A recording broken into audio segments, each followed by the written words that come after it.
2017 has been a fantastic year of gaming. The evolution of gaming transcends farther than imaginable.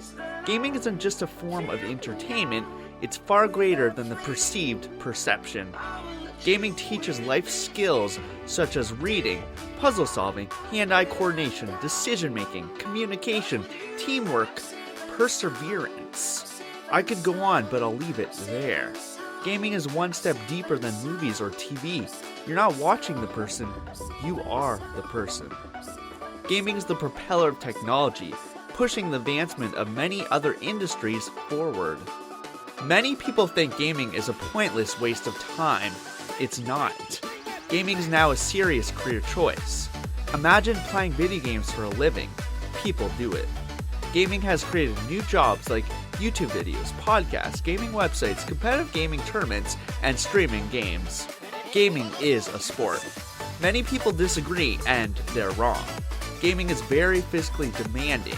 Pro StarCraft 2 players can reach 400 actions per minute, and many pro players have physical problems. Flash had to get wrist surgery, and many players have to retire early due to physical injuries. Also, there's talk that esports might be coming to Olympics. Gaming is a gateway to new friends or a means to uphold current relationships.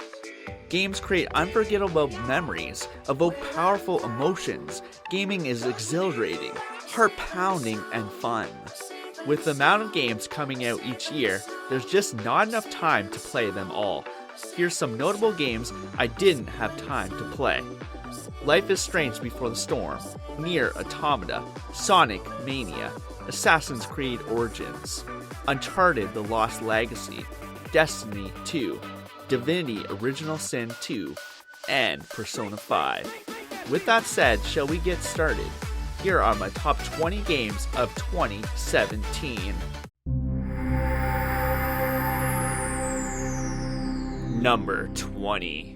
After playing The Legend of Zelda Breath of the Wild, it's hard playing other open world games. It's like comparing a gourmet meal to fast food. The Nemesis system is the best thing about Shadow of War. The Nemesis system creates interesting, engaging moments that feel organic.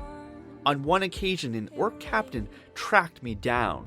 We fought. He won, and instead of killing me, he left me alive as a humiliation. This dynamic system creates unforgettable stories. The captain intro speeches are great, giving the captains unique personalities. The negatives. Sieges are fun until they make you do them over and over, turning them into a chore. The story is atrocious. It doesn't go anywhere. It's unforgettable and repetitive. The world is lacking discovery, and the last boss is a bore.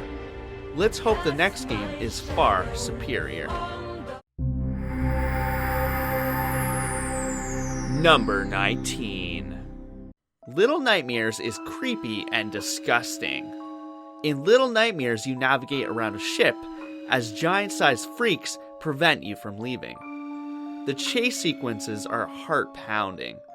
The story is filled with shocking moments that will leave you unsettled inside. The negatives. Puzzles are way too simple. Bad save point placement, infused with cheap deaths, invokes frustration. Little Nightmares is a harrowing, visually stimulating adventure. Number 18. Hellblade looks incredible. The face expressions and visuals are top-notch. In Hellblade, you play as Senua, a warrior who must rescue the soul of her dead lover from the goddess Hela. Hellblade's story is a descent into madness. Hellblade was developed around the mental health issue psychosis. Literally, you hear voices speaking to you the entire game. It's a strange, unsettling experience that feels exhausting. The combat is eye-pleasing with fluent, impressive animations, although it's simplistic, lacking the true depth one would hope for. I found the puzzles infuriating. It's by far the worst thing about this game. Not only do you have to find a symbol in the environment with no direction, but you have to stand in the exact spot or the puzzle won't complete. Solving the puzzles was boring and lacking any sense of accomplishment.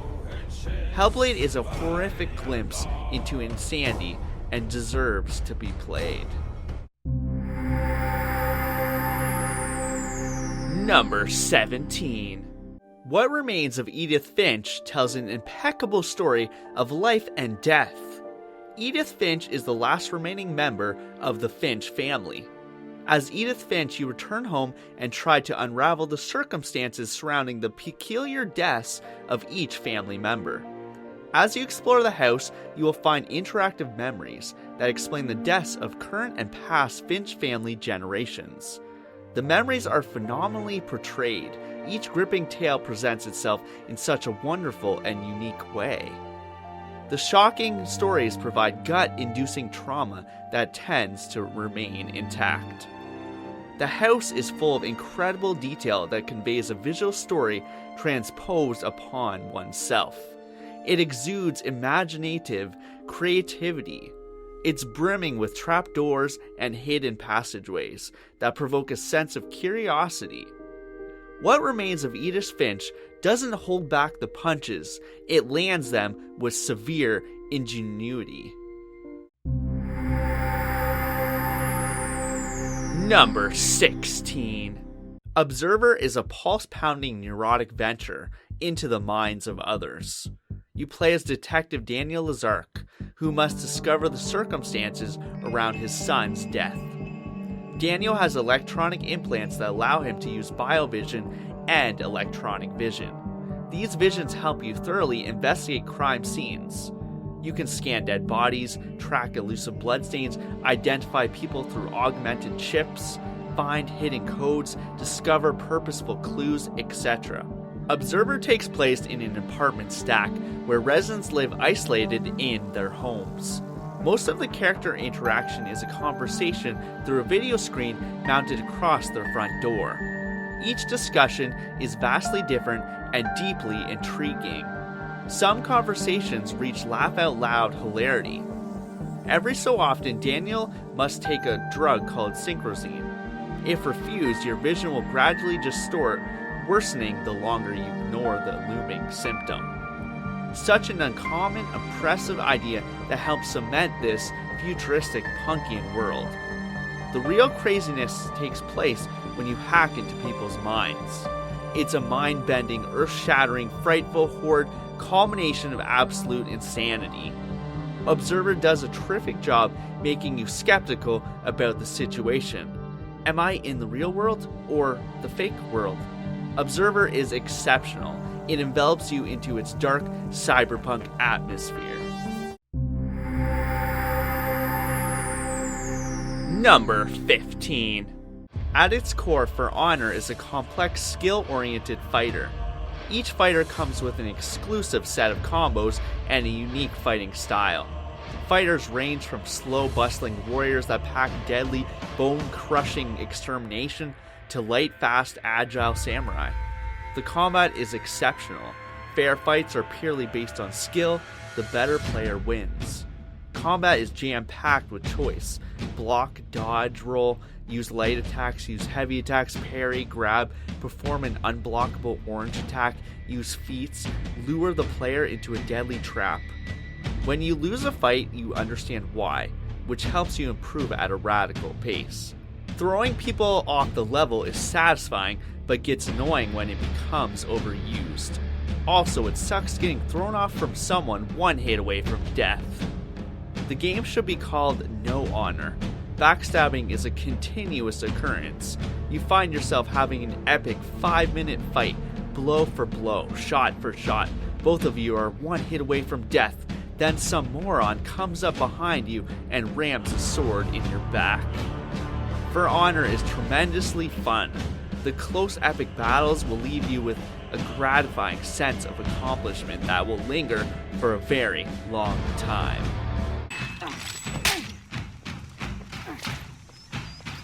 Come get some.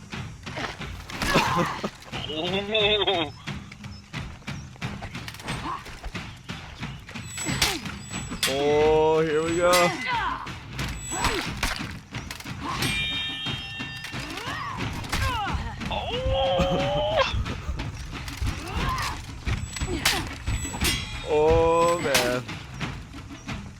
close. Oh!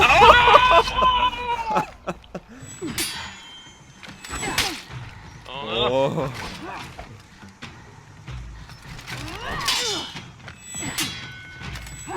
No.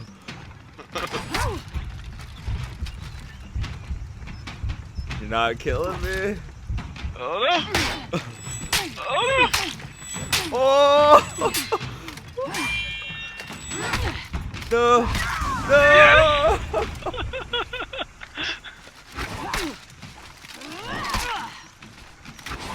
Ouch!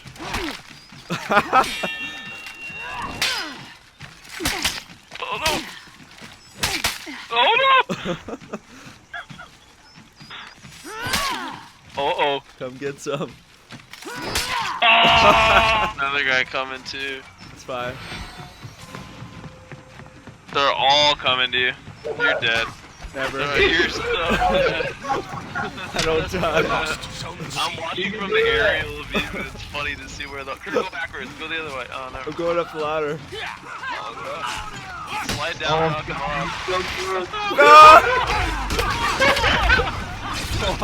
off. Number 14. Supergiant Games does it again, flexing their creative muscles into a void of uncertainty. Pyre is a fantasy RPG sports game? Pyre unfolds with a brilliant story. Finding yourself stuck in purgatory, you must compete in a trial called the Rite in order to cleanse your soul and return to the Commonwealth. Pyre boasts phenomenal character development with thick, engrossing backstories. Throughout the journey, you will build strong, unbreakable bonds between your team members. The Rite is so much fun. Essentially, the Rite is a 3-on-3 game where you throw an orb into the pyre. It's kind of like basketball. You can sacrifice one of your teammates into the enemy pyre, but that character will be temporarily banished. Each teammate controls completely different, vastly distinctive movements and speeds. Characters teleport, fly, do triple jumps, self-destruct. There's just so many combinations that conceive brand new strategies. Eventually, if you win the Liberation Rite, you get to choose one of your current teammates and send them to the Commonwealth.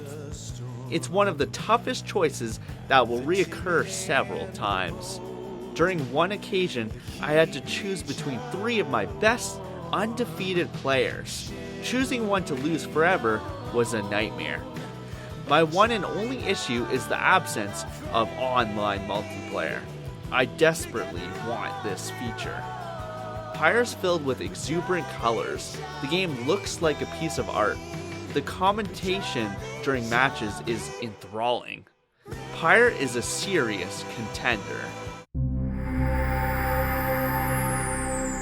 Number 13. Mario plus Rabbids Kingdom Battle was such an unexpected surprise. It's essentially Mario XCOM. It's great seeing characters dabble in untouched territory. The turn-based combat exceeds expectations, delivering a solid tactical challenge. It's so satisfying, strategically outmaneuvering your opponent and leaving a wake of destruction. This game is no joke. The difficulty will force you to considerably plan out each and every move. Combat is full of variety and choice. Each character plays a crucial, distinct role. The combat feels great and has a surprising amount of depth.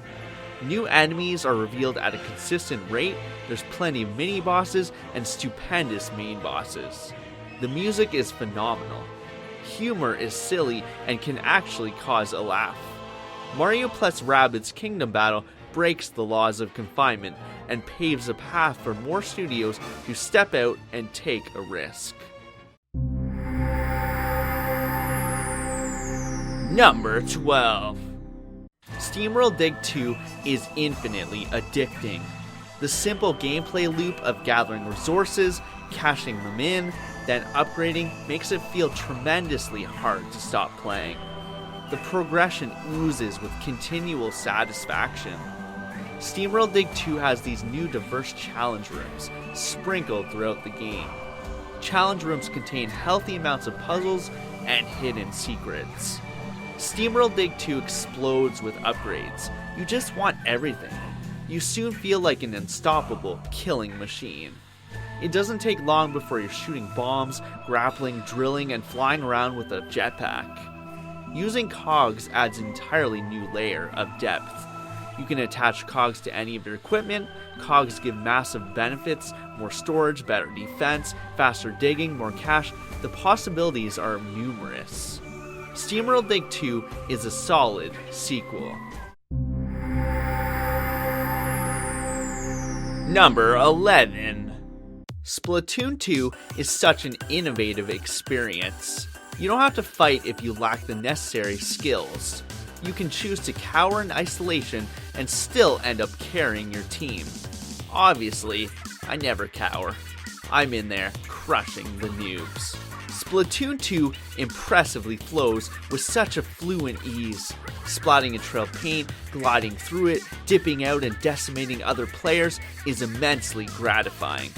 I really enjoyed sneaking into the enemy base and embellishing it in paint. Splatoon 2 suffers from no option to back out of matchmaking. You can't do anything while waiting for a match to start, and there's no way to quickly change loadouts. Splatoon 2 has a wealth of modes, tons of character customization, and a large array of weapons. Salmon Run is super fun. You must work together to survive hordes of enemies. Splatoon 2 is a colossal achievement. Number 10. Wolfenstein 2 is bursting with fast-flowing, relentless action. Clearing a room of Nazis is unimaginably fulfilling.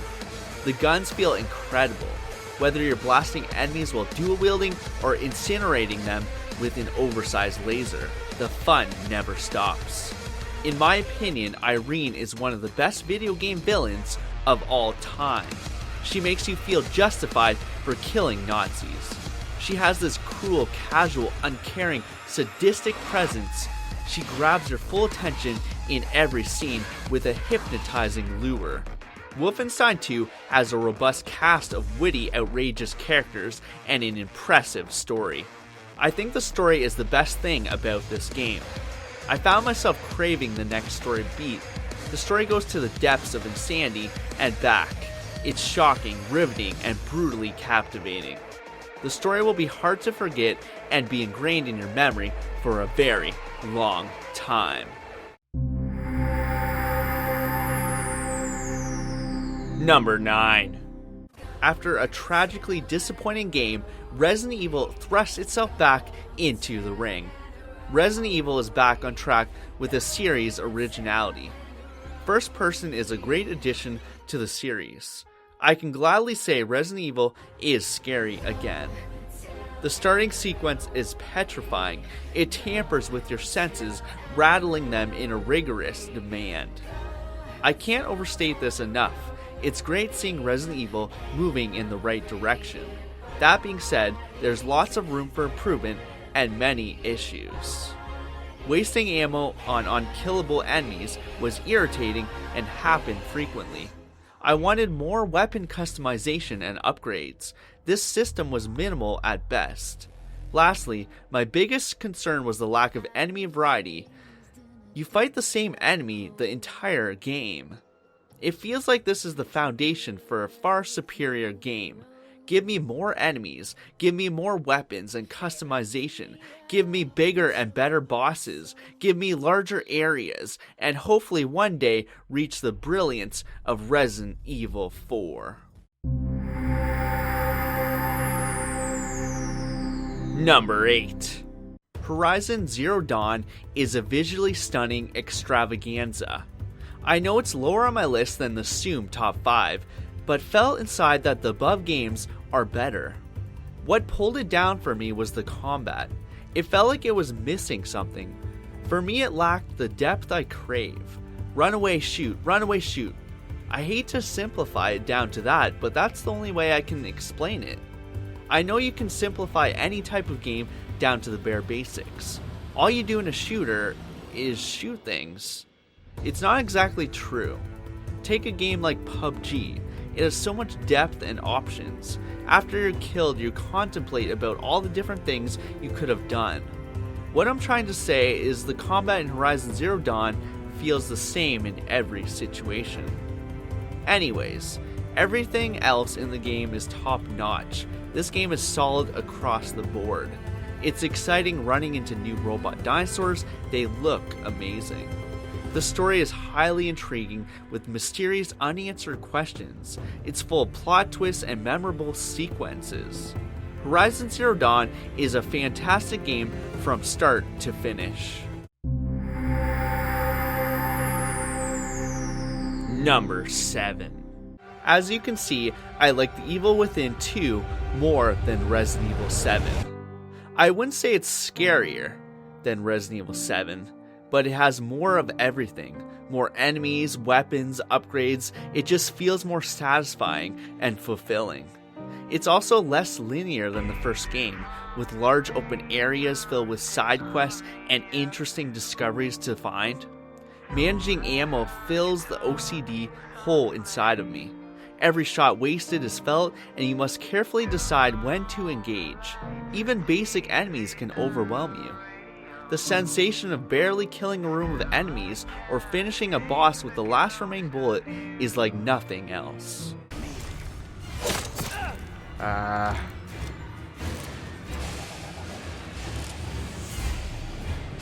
Shot of all shots, let's go.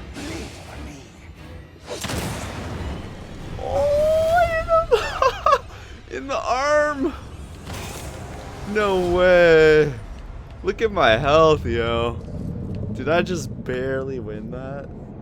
That's crazy. I feel like the game tracks all your ammo. It's like, he used all shotty, all his handgun, and he has one shot left. It's crazy how you just barely have enough shots. Unlike the first game, the Evil Within story makes sense this time around. Not only that, but the story is quite good. The Evil Within 2 is like Inception and The Matrix had a baby. Number 6. Hollow Knight is a Metroidvania at the highest tier. The music and atmosphere completely immerse you. Exploring the interconnected world is a wondrous joy. The world is filled to the brim with optional content, and sadly, most people will leave it unturned. Hollow Knight is brimming with content. There's so much to see and do, it's ridiculous. The vast amount of bosses is impeccable. Bosses are challenging, and killing a boss is overwhelmingly invigorating. Hollow Knight is a surprise contender and sneaks its way into the top 10. Number 5. Cuphead is a test of pattern recognition and patience. This game is abnormally hard. It will force you to work for each and every victory. Cuphead looks like an old cartoon. No other game looks like this.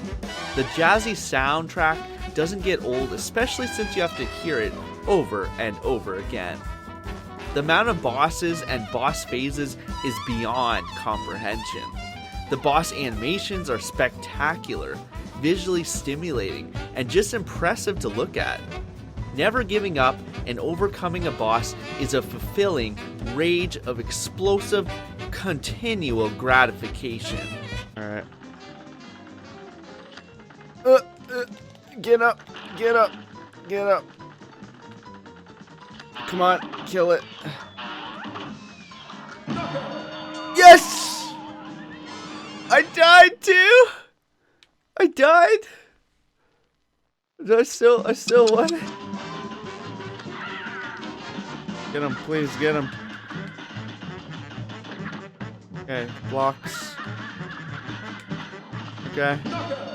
Yes! Ah! Yeah! Ah! Yeah!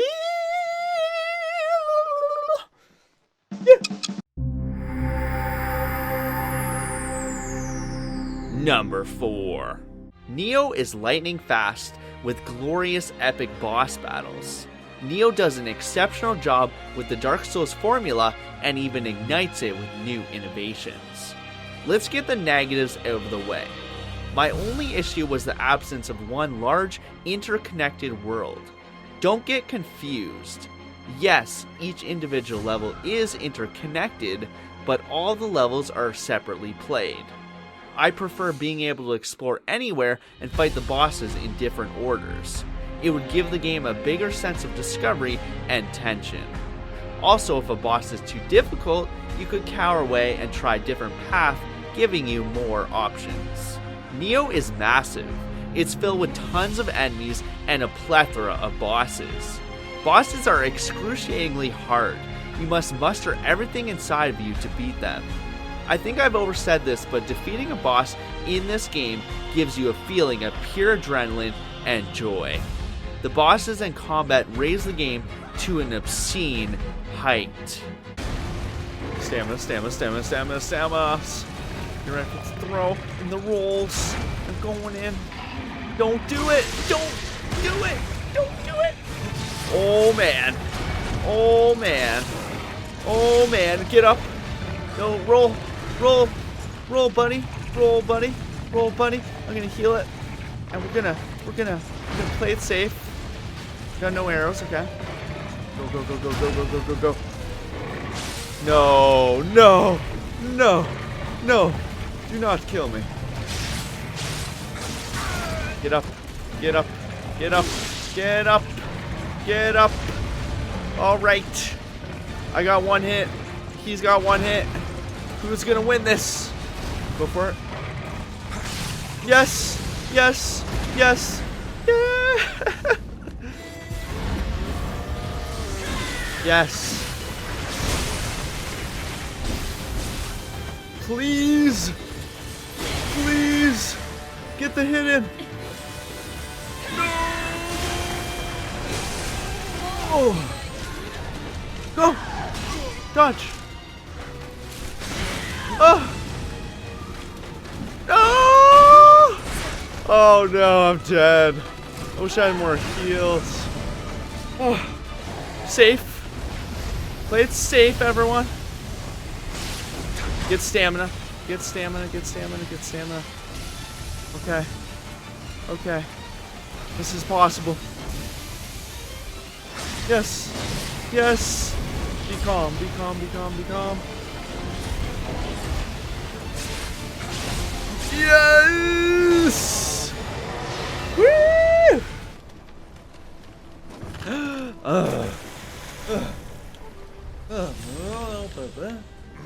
All right.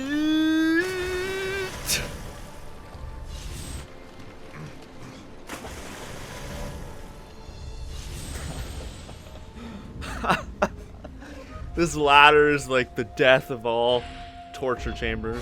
Go for the hits. Go for the hits. No, little baby one, do not kill me. No. Heal. Ah!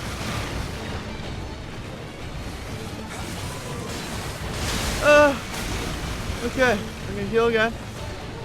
And hopefully we can just go in there, hit him. Not yet. Ah! No!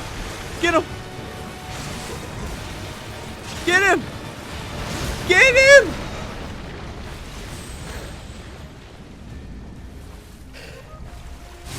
Ah! Okay, roll.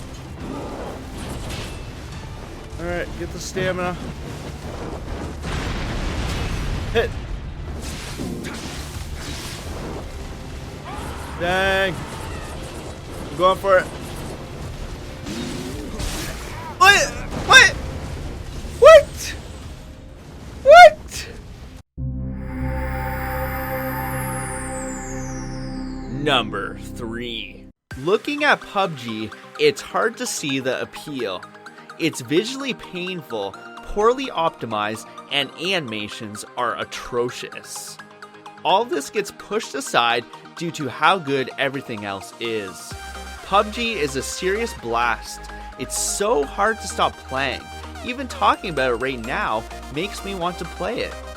Even after 400 hours of playtime, it still feels fresh. PUBG is a battle royale. 100 people jump on an island in hopes to survive to the bitter end.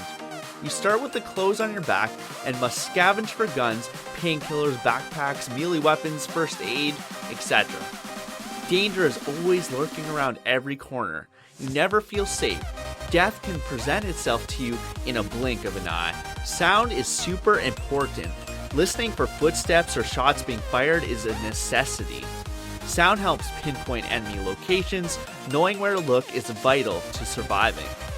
When I first started playing, I would avoid all enemy contact, but now I run head first towards every gunshot and hunt down anything that moves.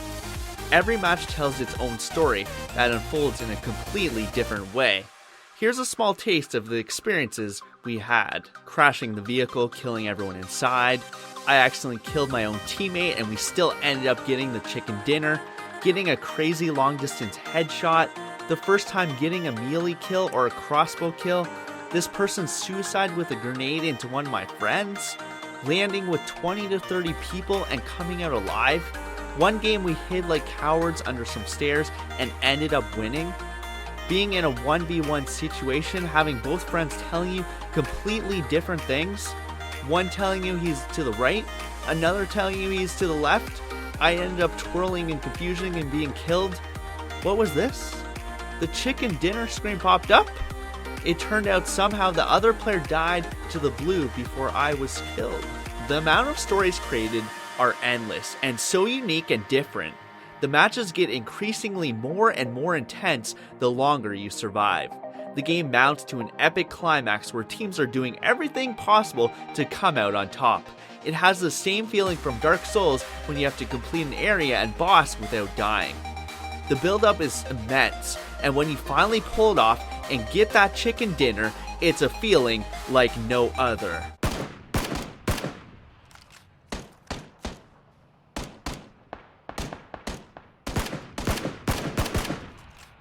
There's a guy at 285 behind the hay barrel. Two Yeah. guys. Yeah, I see them. Car coming up to us. Coming at him. Careful. Whoa! Oh my god! Whoa! It Down you! I hit him. Okay, I need to heal, man. I'm popping a first aid. I'm hoping I don't get shot. Oh no, the blue. I'm running in. Just run. I'm not gonna make it. Guy right there. Two guys right there. I'm probably not gonna make it. It's all you, man. Yeah, I got hit. Crap. Take your time, man. Oh, I might crawl in. Oh, I got them both. I crawled in, hide behind that tree. It's just you and the gas station guy. I'm dead. Don't worry about me. Advanced scoped, maybe? That way you can shoot at him. Yeah, he's still behind that thing. He's still there.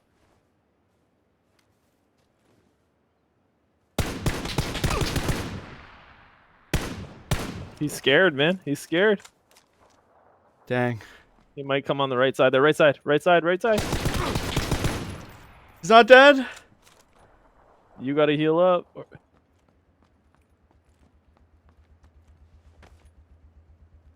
Am I in? I think so. Looks like you are. You might want to put on a red dot or something to fight. Yeah, 2x. There he is. He's pushing you.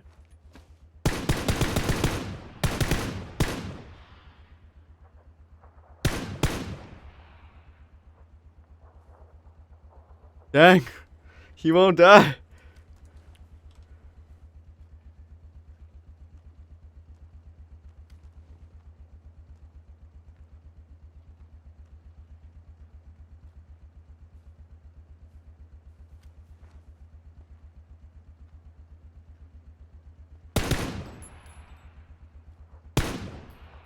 How am I in the circle?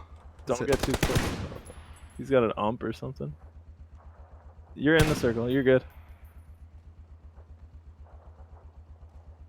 I'm scared, man. Come on, man. Where is he? He's right behind that thing still. Move. I could blow up the vehicle. No. I don't know if it would do anything.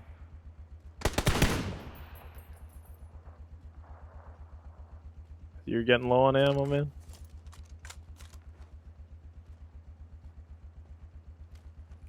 They move around. I don't know.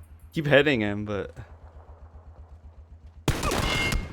Oh! Nice.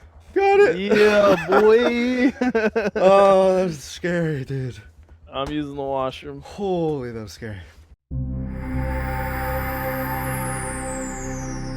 Number 2. Super Mario Odyssey is a joy to behold. It transported me back in time, making me feel like a kid again. This game is just so much fun. I had a grin on my face the entire time. Super Mario Odyssey is exploding with content. There's an overwhelming amount to see and do. It's a constant flow of joy. The different worlds are exciting to see and explore. I love how open each world is and how cleverly designed it feels. Collecting moons is an unstoppable addition that never gets old. There's just so much variety preventing it from becoming repetitive. With the insane amount of moons to collect, some moons are poorly placed. I found a few moons where you would expect a traditional gold coin to be. The capture mechanic is an accepted addition. It's fun capturing new, unexpected things and learning how they work. Costumes help make the game feel fresh. It's enjoyable seeing the constant change of attire. The music is really catchy, especially that new song, Jump Up Superstar. The 2D integration is flawless, bringing back nostalgia in a fun and creative way. The way Mario controls is absolutely astounding. It's so precise and smooth. It's super simple and yet full of so much depth. The jump combos require a lot of skill and technique. I felt like I was constantly discovering new ways Mario could jump. After reaching 999 moons, I challenged myself to do this jump you're seeing here. During this jump, I had to learn a bunch of techniques and jumps I never even knew were in the game. The ending was such a fun, brilliant experience. After the credits roll, there's a surprising amount of post-game content. Super Mario Odyssey just gives and gives and gives. Number 1. My game of the year for 2017 is The Legend of Zelda: Breath of the Wild. This isn't just another Zelda game. It redefines not only Zelda, but all open world games. It sets the standard sky high. Serious props to Nintendo for ditching the hour-long, unskippable tutorial and letting you play straight away. Breath of the Wild drops you in a humongous world and lets you explore. The freedom to go and do whatever you want feels incredible. It's freedom at its truest form. Exploration is immaculate. Running face to face with a Hinox for the first time, seeing a wild horse, discovering a settlement, finding a shrine, the list of interesting things is vast. As good as Zelda is, it does have some problems. After all, no game is perfect. The characters could be more fleshed out and have deeper, more interesting stories. I do miss the traditional dungeons, but understand why they're missing. If only there was a way to mesh this game with the old dungeons. Get on it, Nintendo. All the bosses look similar and weren't that impressive. Also, the last boss was built up the entire game to be this terrifying, unstoppable force. After such an impressive build-up, it was disappointing how easy the fight was. I desperately wanted more of a challenge. See that mountain? You can go there. But this time around, you can climb anything in the entire game. Climbing is game-changing. I want to see it in every open-world game. Most open-world games have towers you climb that place points of interest all over that area. With one simple change, Breath of the Wild takes this concept and improves it to the nth degree. Instead of plopping points of interest all over the map, Breath of the Wild has you look around and place points of interest yourself. It doesn't seem like it's a difference, but trust me, it is. It feels more immersive and less like you're following a pre-planned checklist. The different ways you can traverse the world are phenomenal. Climbing, swimming up waterfalls, gliding across large chasms, surfing down huge snowy peaks, or taking a peaceful ride on your horse. Cooking is delightful. Experimenting with different ingredients and concocting a new recipe is fulfilling. Cooked food does a number of beneficial things like cold resistance, defense resistance, attack up more hearts than the maximum limit. You can even cook food that gets blurred out because of how disgusting it is. Shrines are a nice distraction from the world with satisfying puzzles to solve. It's amazing seeing the natural systems interacting with one another. At Death Mountain, you can drop food on the ground and it will cook.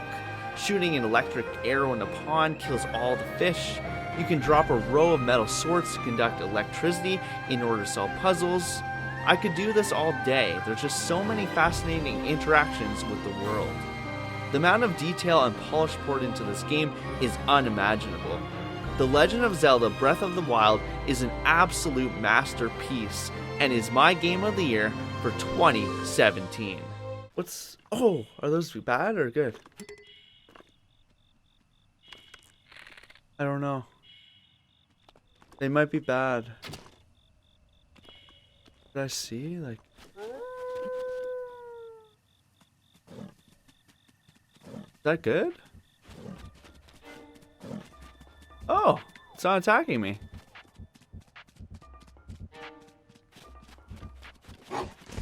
What? No, it jumped. What? Oh my goodness. What's it doing down there? Oh.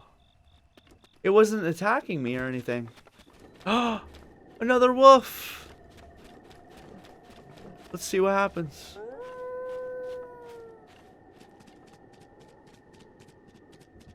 No, he jumped off again. What? Why does that keep happening to the poor wolves? They look at me and then jump off the edge. Another wolf! Buddy! Sneak to him. Sneak to him.